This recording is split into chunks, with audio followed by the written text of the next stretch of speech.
يا مساء الخير على احلى متابعين لقناتي فرن الابداع. النهارده هنعمل الديك الرومي. يلا بينا على طول من اول الذبح لغايه النظافه والتسويه. اول حاجه نسمي الله ونذبح الديك الرومي اللي عندنا. كان متزغط وزي الفل زي ما انتم شايفينه كده. بنجيبه على الحوض وهنبدا ان احنا نريشه تريشه حلوه. هنغلي شويه من الميه ونسقطه فيه ونبدا بايدينا كده نشيل الريش.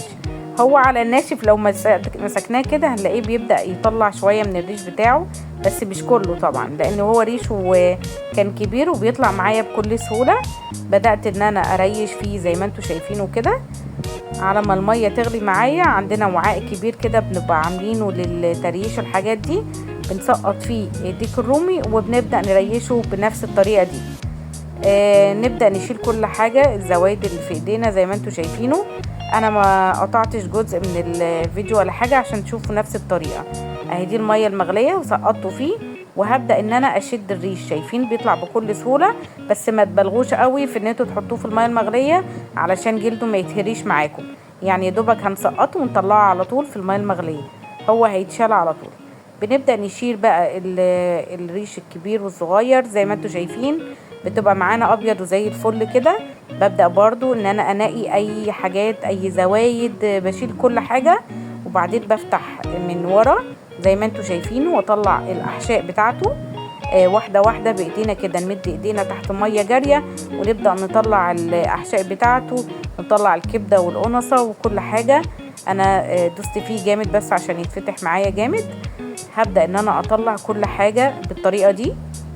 هنضف القنصة طبعا، والكبدة فيها المرارة لازم تتشال علشان ما تتفقعش وتمرر الكبدة كلها، عشان تاكلوها بألف هنا وشفا تبقى طعمها حلو.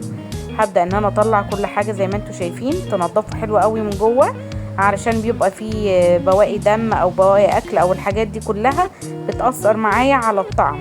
تخلي بالكم جدا من موضوع النظافة، اهم حاجة.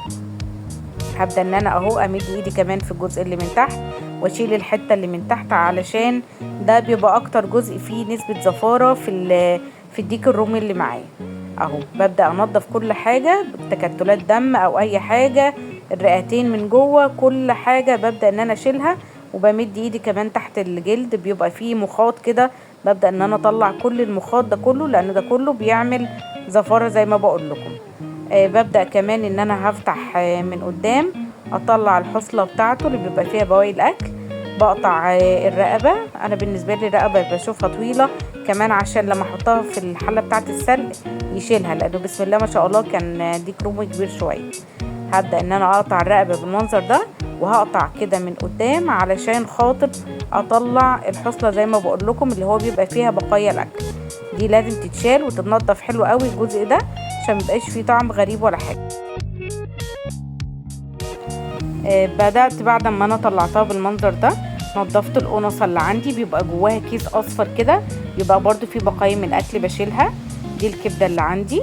انا خلصت كل حاجه زي ما قلت لكم. بنضفه تاني تحت الميه. اهم حاجه النظافه، بناخد وقتنا خالص في التنظيف، دي اهم حاجه. بعد كده هدخل لمرحله التسويه. انا طبعا زي ما قلت لكم كنت حاطه له محلول ونقعاه فيه. ده في التسويه حله كبيره حطيت فيه بصل وطماطم وجزر. بدأت اسقطه فيه والريمه بدأت تطلع معايا. اول ما بيبدأ يغلب بتطلع الريمه. ببدأ اشيل كل الريمه اللي عندي دي.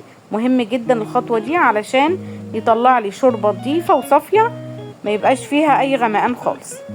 هفضل كده اخد وقتي كويس جدا لغايه لما اشيل كل الريمه واغطي عليها وتستوي معايا. بعد كده هبدأ ان انا اغلفها بطبقة من الصلصة والتوابل وهحطها في الفرن معاكم. دلوقتي ده بعد ما طلع زي ما قلت لكم حطيت صلصة، حطيت عليها ملح وفلفل وشوية من الفيجيتار، تبلته حلو قوي وحطيته في الفرن على درجة حرارة عالية. طلع معايا زي العسل. ما تنسوش تعملوا لايك وسبسكرايب. تابعوني في اللي جاي وبألف هنا وشفا.